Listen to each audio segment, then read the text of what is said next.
ZTE анонсировала презентацию смартфона Exynos 25G, которая состоится 1 сентября. Это будет первое устройство с невидимой селфи-камерой.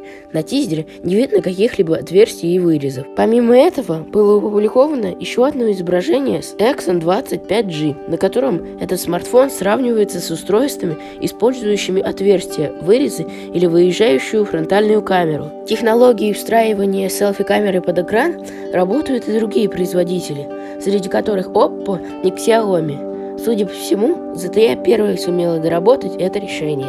Осталось дождаться официальной презентации новинки, чтобы как следует разглядеть реализацию подэкранной селфи-камеры.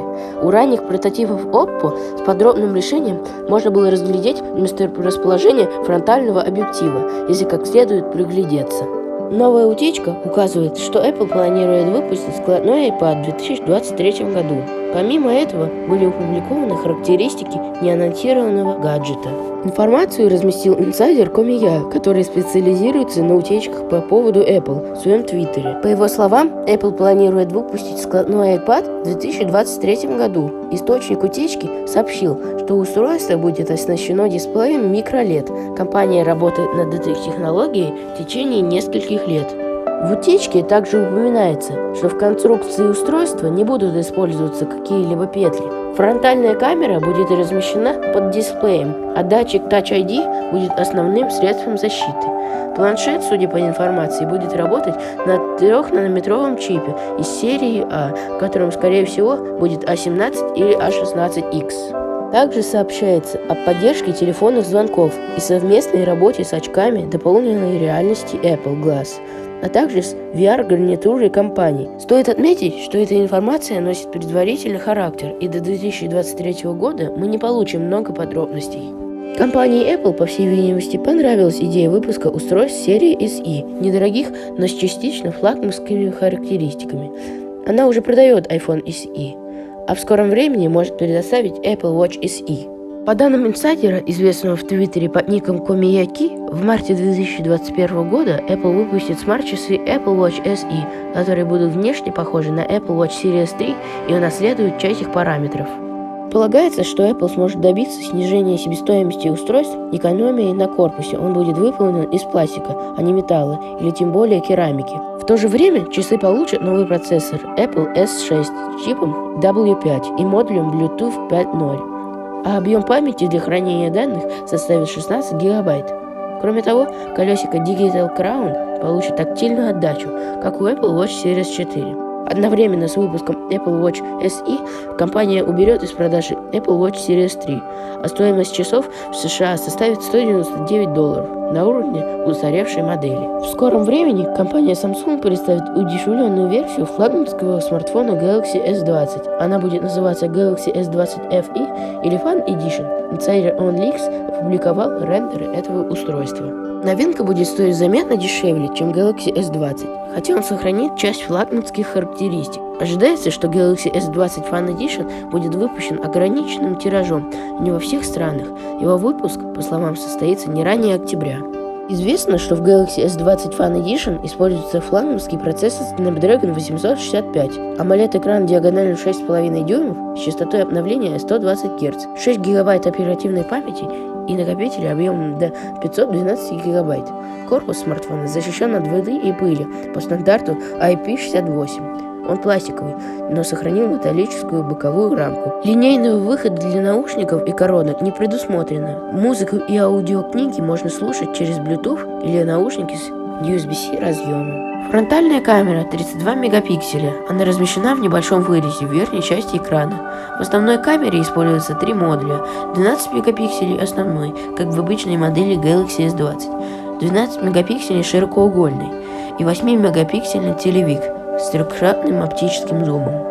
11 августа компания Xiaomi представила Mi TV Lux Transparent Edition. Телевизор толщиной всего 5,7 мм с прозрачной OLED-панелью диагональю 55 дюймов. На YouTube опубликовано видео с демонстрацией его работы. Компания Xiaomi раскрыла, какие технологические решения позволили ей создать телевизор Mi TV Lux. Это устройство будет выпущено в продажу в Китае. Оно стоит $49 999 юаней, примерно 525 тысяч рублей в пересчете на нашу валюту. Телевизор состоит из двух основных компонентов: 55-дюймовой OLED-матрицы и электронной начинки, которая скрывается в нижней части корпуса, также служащей в качестве подставки. В корпусе установлена системная плата, блок питания, радиаторы и акустическая система. А матрица обрамлена металлической рамкой, придающей прочность всей конструкции. В Mi TV Lux используется OLED-матрица собственной разработки Xiaomi. Прозрачность достигается использованием миниатюрных диодов RGB-W с небольшим расстоянием между ними, а также отказом от темной задней панели. Пиксели настолько микроскопические, что их не видно с расстояния нескольких десятков сантиметров, хотя вблизи можно рассмотреть точки, каждая из которых отвечает за изображение определенного цвета. Когда на пиксели подается ток, они светятся, и это свечение заполняет собой межпиксельное пространство, благодаря чему эффект прозрачности исчезает, и можно комфортно смотреть видео. Панель собрана из двух половин. На первой размещены пиксели, вторая представляет из себя полностью прозрачное стекло. Стекла скреплены специальным клеем, который тоже прозрачный и не искажает излучаемый пикселями свет. Такая конструкция позволила Xiaomi создать телевизор с просвечивающим экраном, который очень эффектно смотрится как выключенным, так и во время воспроизведения видео. Xiaomi продолжает расширять портфель продуктов, которые варьируются от смартфонов до личных транспортных средств и бытовой техники. Китайская компания представила компактный двухкамерный холодильник Midea за $129. Общий объем внутреннего пространства Midea составляет 118 литров. При габаритах 470 на 527 на 1137 мм. Холодильник не займет много места, поскольку его площадь составляет всего 0,25 метра. Объем верхнего отделения, в котором расположилась морозильная камера, составляет 33 литра, а объем охлаждающего отделения – 85 литров. В холодильнике Midea используются фирменные высокоэффективные компрессоры, уровень шума которых всего 36 дБ. В морозильной камере задействован обмотанный скрытый испаритель, обеспечивающий более быстрый процесс заморозки. Что касается внешнего вида, холодильник Xiaomi Midea использует дизайн со скрытой ручкой. Полки изготавливаются из закаленного стекла, а внутренние контейнеры, стеллажи для бутылок и другие детали хранения сделаны из материалов, пригодных для контакта с пищевыми продуктами. Новинка находится в стадии предварительной продажи в Китае на сайтах mi.com и Xiaomi Youpin. Xiaomi представила новый гаджет, и это не смартфон.